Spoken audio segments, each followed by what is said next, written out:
Hey everyone. In this video, I want to talk about a feature that recently GA'd, and that is Azure AD External Identities. And at first I was a little bit confused about what this was because we already have external identities. We have B2B and we have B2C. So what exactly is this new external identity feature that has GA'd? So in this video, I'm going to dive into that. First, as always, is it useful? A like, subscribe, comment, and share would be appreciated. So let's really quickly review what we have today. So today we think about, well, we have an Azure AD tenant. So I have my regular Azure AD tenant that has various accounts. Now remember, those accounts might be synchronized from my AD using things like Azure AD Connect or Azure AD Cloud Sync. So they would be kind of replicated from the AD. They could be cloud accounts that I create. But this is just a regular Azure AD tenant. Now, additionally, there are people I collaborate with, partners. Now, these people might have, well, they have their own maybe Azure AD accounts. It could be a Microsoft account. It could be a Gmail, i.e. Google. It could be a direct federation. It could be maybe a SAML or a WS Fed. And if it's none of those things, I can use a one-time passcode. Every time they authenticate, a passcode is emailed to them at that mailbox. And so for all of these things, I can add those in so they get kind of an object in my Azure AD as an external identity. And this is B2B. But these are in my regular Azure AD tenant. Now, ordinarily, I'm going to send an invite to these people to their email address. All of these things essentially relate to an email address, and then they redeem it. They may have to do some kind of consent. At that point, they are just objects in here. I can license them. Now, if I think about Azure AD, there are things like Premium P1, Premium P2, that adds things like conditional access or MFA, or privileged identity management, identity protection, a whole slew of capabilities. And the way this works historically is for every kind of one user, I have licensed for a certain SKU in my Azure AD, like P1 or P2. Well, 5 guests users have the right to use that. So if I have 10 people licensed for P1, then I could have 50 people that are guests using those same capabilities. But it's all about that idea that, hey, I invite them and they redeem that. Now, there is something called entitlement management. So with entitlement management, what I can essentially do is create these access packages. Now, an access package I can think about could be, hey, you have access to these groups, you have access to this SharePoint Online, you have access to these applications. And then that has a particular URL. I can have an authorization flow, I can have certain domains automatically whitelisted and will get approved. And then external people can go to that URL and flow through that to be added as guests and get whatever is associated with that package. So there's kind of an element of self-sign-up that I can do with this. So that's what I really think about as the B2B. They're people I'm collaborating with. And again, that entitlement management does enable certain aspects of self-sign-up through a certain flow that I can configure. Then very separate from that, I might have customers. I'm going to write an app. And again, I should point out, again, once these are here, all of the same licenses, I can add them to groups, I can give them access to applications and RBAC, all of that applies. They're in my tenant. And then very separately from this, I might have customers. And I might think about, well, okay, I want to write a custom app, but I don't want the customers in my Azure AD. So we have a completely separate thing. And this is Azure AD B2C. This is a separate object. And then what my customers can do, well, my customers can have a whole set of different social identities, huge numbers of these, or if they don't want to use a social identity, they can create local accounts in that Azure AD B2C. Now, if we quickly look at this, if I jump over, one of the things we'll actually do, so what I'm going to do here is firstly I'll have to change my tenant to my B2C. And then when I change to my B2C, I can see my B2C instance. And then I can see, look at all the different identity providers that are supported through B2C. So if I think about B2B gave me things like, okay, yeah, Gmail, i.e. Google, a Microsoft account, Azure AD, and that was really it. I have this mass number that I can actually do with B2C. Another huge element of B2C is it kind of talks about this customization. From a user experience perspective, there's this idea of kind of customize every pixel. I can completely customize what that onboarding experience looks like, what the CSS style sheets look like, everything, customize everything. I can customize kind of the onboarding flow completely as well, and what the experience, what information we gather. So there's huge amount of control about exactly what we do there. Now, one of the things that's interesting about this now for B2C, the way I license this, it's all about something called monthly active users. I don't pay any more for B2C for the number of people in the directory. I just pay for, did they do an authentication that month? And also I pay additional for MFA. And so if we actually go and look at the pricing for this, so we'll jump over here. Now you'll actually notice the wording is interesting. It doesn't say B2C anymore, which is kind of a hint of what's coming. It just says external identities. But then we see it's all about, hey, these monthly active users, and we get our first 50,000 free.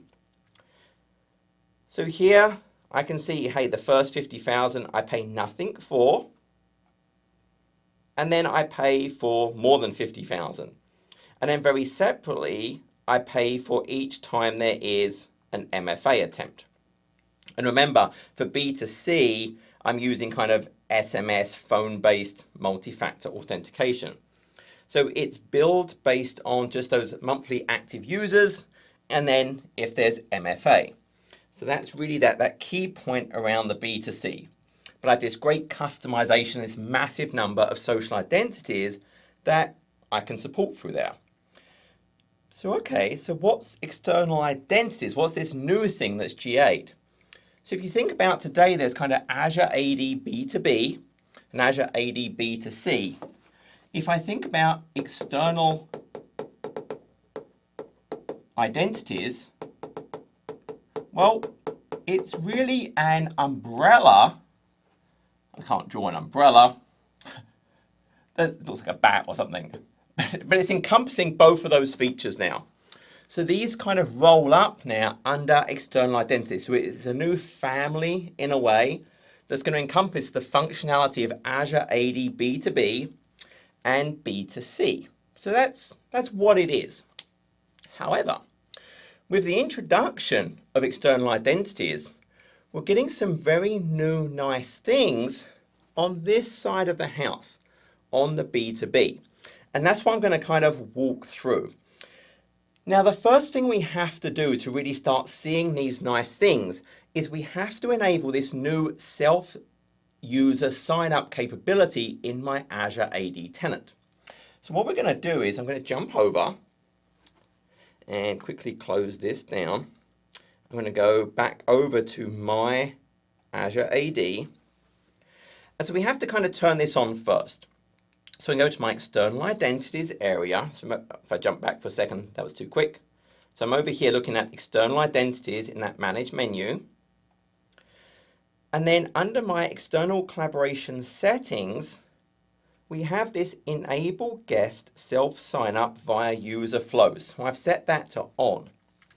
Now, as soon as I do that, it opens up a bunch of new functionalities, but also it's going to go ahead and add its own app registration. So if I go and look at all my app registrations, it adds one called AAD Extensions App. And notice it's saying, do not modify. This is kind of used by Azure AD. So what we're going to have the ability to do is kind of add these custom attributes to now when I have these guests on board. We have to store those somewhere. So when I enable those sign-in user flows, it creates that app because that app is going to be used to support these new custom attributes. But before I get to that, today we have these as these kind of guest accounts, these IDP providers. So what External Identities is adding is Facebook. Now that's today. I think what we're going to see over time is right now there's this whole number of B2C social identities supported, but only in B2C. Over time, I'd expect more and more of those to start showing up in just regular Azure AD B2B. But the first one is Facebook. Now, I can't just add that just like I would a normal guest. I can't just invite it. Because remember, all of these have an email address. Well, a Facebook as such doesn't have an email address. I can't just email a Facebook account. It might be associated. And so the sign up process here is I have a custom application. So I've created my app and I've kind of registered it to my Azure AD. And what I'm now going to do is essentially enable that user self sign up via my app. So this Facebook B2B is not just a general B2B type. I need to enable it via an app user self sign up. So if I can actually go and look at my Azure AD tenant again, so we saw that app registration. If I go back to my external identities and now look at all identity providers, you'll see you have this option to add Facebook. Now I've done it already, which is why you can see Facebook now as one of my identity providers. And all you have to do, it's really like when you added Google. I'm going to go to Facebook as a developer. I create a new application. It's going to give me an app ID and a secret. And all I'm going to do is add that to my Azure AD. And that's really it. So now Facebook is available to me as an identity provider.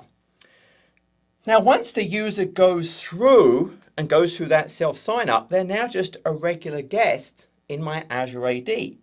I have one of these, so I actually created a special Facebook user. And if I look at my users now, we can actually see I've created someone called Clark Wayne. So I've got Clark Wayne, and you'll notice the identity issuer is Facebook. And you'll also notice the creation type is self-service sign-up. So it wasn't an invitation, it went through a self-service sign-up. So I now actually have a guest that's using Facebook as that identity provider. So that is an option for me now. I have that capability. Okay, great. Another thing that I get added now with these external identities is the ability for these attributes to actually have custom kind of attributes. So I can go ahead and add things I care about for my application.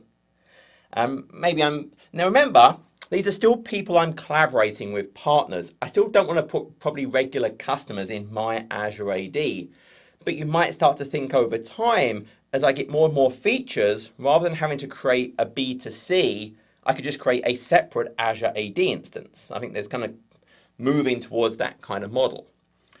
So now, if I go and look at my Azure AD, and now go to my external identities, we have these custom user attributes as an option. Now, as soon as I turned on that self-sign-up, which you have to do first, to be able to add Facebook as well, it adds a whole bunch of them, but I added shirt size. So I added this custom user attribute, and it's just a string, but it's now available to me. And what will happen is when a user actually signs up, that's now an extension attribute that they can populate. Now the way it's stored, and that's why we had that special app, it gets stored as an extension attribute in that application that it added for me. So remember those app registrations, remember that AAD? Notice that application client ID. So what actually happens is the value for my custom attributes gets stored under this app ID. And the way it's actually going to work is it's going to get stored as a value called extension underscore the application client ID minus the little dashes underscore the name of the custom attribute, i.e. shirt size. And I can show you that. So if I go over to Graph Explorer, I've populated a query. So I'm looking for user type is guest. I'm filtering where the mail is clark.facebook.outlook.com.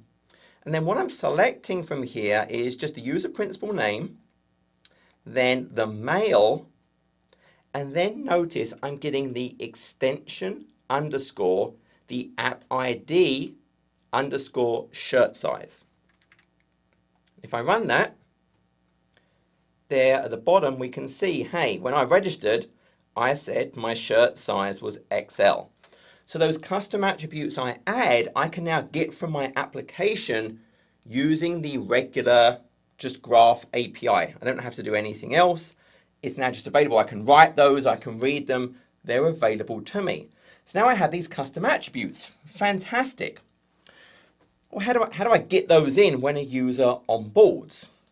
So then the next part of this is this part here, external identities, adds this customize user flow.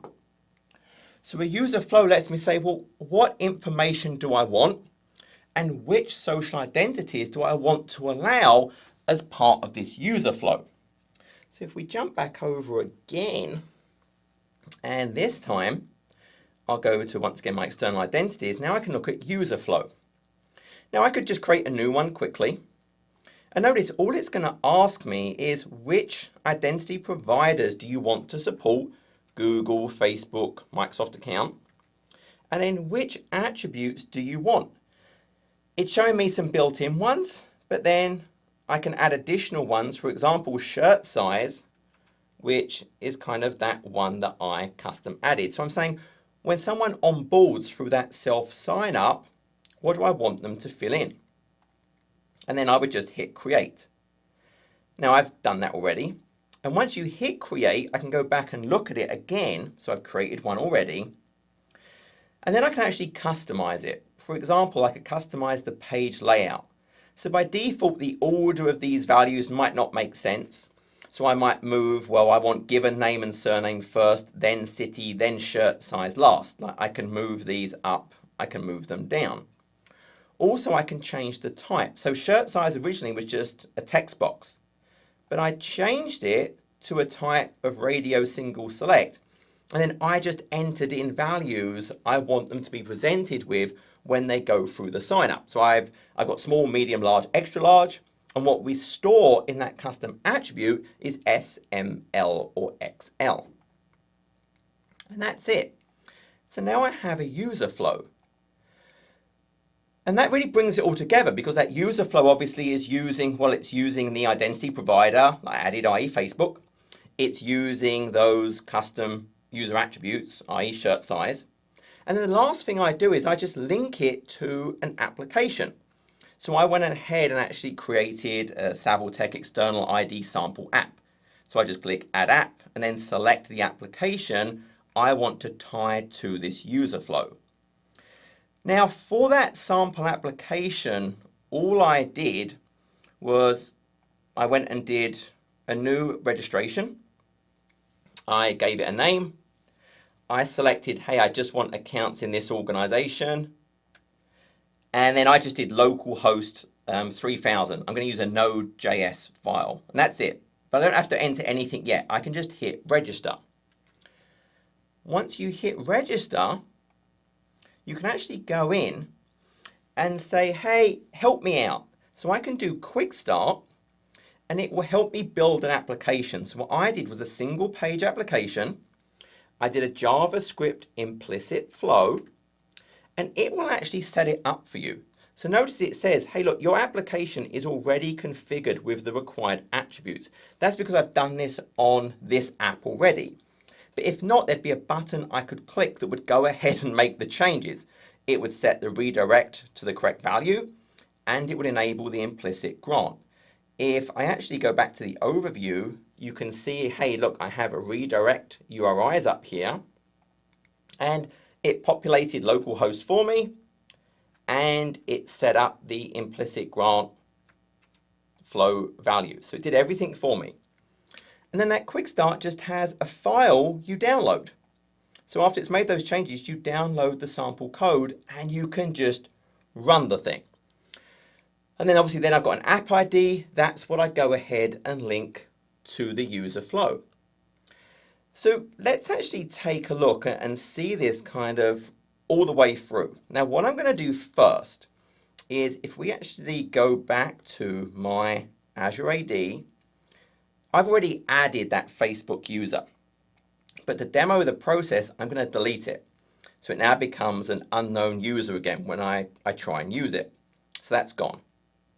So now if we jump over, so this is that little sample app I created. You can see it's kind of running using Node.js. So I'm going to say, hey, I want to sign in. So it's going to say, what account do you want to sign in with? So I'm going to say, use another account. Now notice at this point, because of the app, it's hooking into that graph and that user flow, and it's showing me the identity providers I selected in that user flow. So I've selected one of these could be Facebook. At this point, it's saying, okay, well, what Facebook?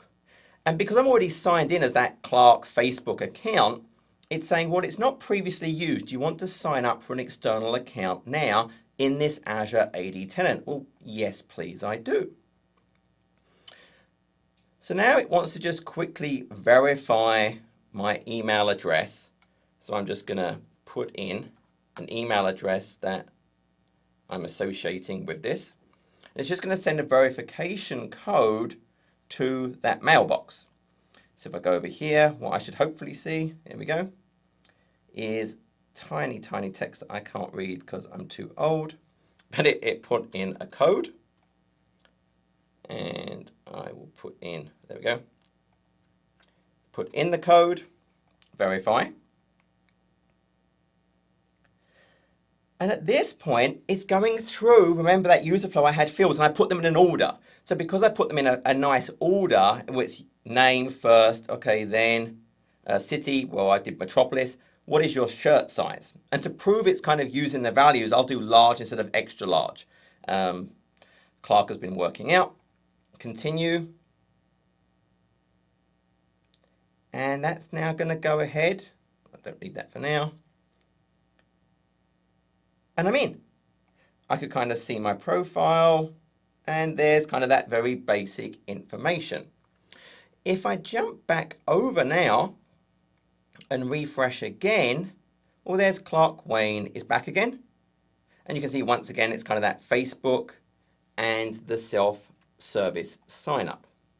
Now remember, I did change the shirt size to large, so this custom attribute, if I run it again, because it's the same Facebook account, so nothing's changed about the email, well, now it says large, and I could just as easily do kind of a put. I could change that size. So hopefully that demonstrates kind of that kind of whole flow. So I have these user flows that I can associate those kind of custom attributes with. I associate the user flow with an application, and also the identity providers I add to that user flow. So now as a partner, someone I'm collaborating with, I've written this application. I want my partners to be able to actually go in and kind of do that self-sign up process. Well, now they can. Now, I could then maybe use something like dynamic groups to automatically add these people to certain groups to provision them with certain things, but there's no flow to do that out of the box today. I would have to kind of go and add that. So that's kind of the major thing when I think about what external identities is doing for B2B today. It's adding Facebook as a social identity I can now have for B2B. It's adding these custom attributes, and it's adding these customized user flows that bring those things together that I associate with an app to now make it easier for people to onboard and actually hook into my Azure AD. Remember, Azure AD, I could already customize kind of the branding and the text, and you kind of saw that with the Savile tech and the various things. There is one other thing that I can today optionally do. Remember this 1 to 5 licensing. I might want more guests than that, and so that's kind of prohibitive for me. So one of the things I can also do now with these external identities is I can move to that same monthly active users and MFA. And the way I do that is I essentially associate my Azure AD tenant with a certain Azure subscription for the kind of billing purposes of that. And that's super easy to do. So I would just go over to my tenant. And then if I go back to my external identities, I have linked subscriptions over here. And I've done it already. It keeps undoing. I don't know what I'm doing wrong. So it says not linked. So I would select it. I would say link subscription. I can pick a certain resource group. So for example, this one. I'm changing it to monthly active users and hit apply. And now it's linked. So now I'm moving, instead of doing that kind of 1-to-5 licensing, it's now going to use those monthly active users. And from a billing perspective, well, it's the same as what we saw for B2C now. There's no more concept really of the 1-to-5. I could only have one P2 license, where now I could have 50,000 guest users using P2 capabilities, conditional access, PIM, identity protection. Bear in mind, the MFA is billed separately, so I'm still going to get that charge on top of the free for 50,000 each time there is an MFA performed. And basically for most customers, that 50,000 free is going to be way more than they currently have the rights to. Now, whether you're P1 or P2 is going to depend on your Azure AD tenant. Whatever the highest license you have in your tenant, that's what they'll be. So you can see my Azure AD tenant in my overview is licensed for P2 because I have P2 licenses in my tenant. So that is what all those guests will essentially have rights to. I don't have to give them a license. There's no concept of that. I now just leverage that automatically. And so that today is really what external identities is all about. It's the umbrella for Azure AD B2B and B2C, because they're both types of external identities. It's adding new features today to B2B with the new Facebook as kind of one of those things I can B2B with, the new custom attributes, the user flows that bring those together. For my apps, again, Facebook, I can only do that sign up via a particular app user sign up. I can't just invite to a Facebook user. I can also change to the monthly active users licensing.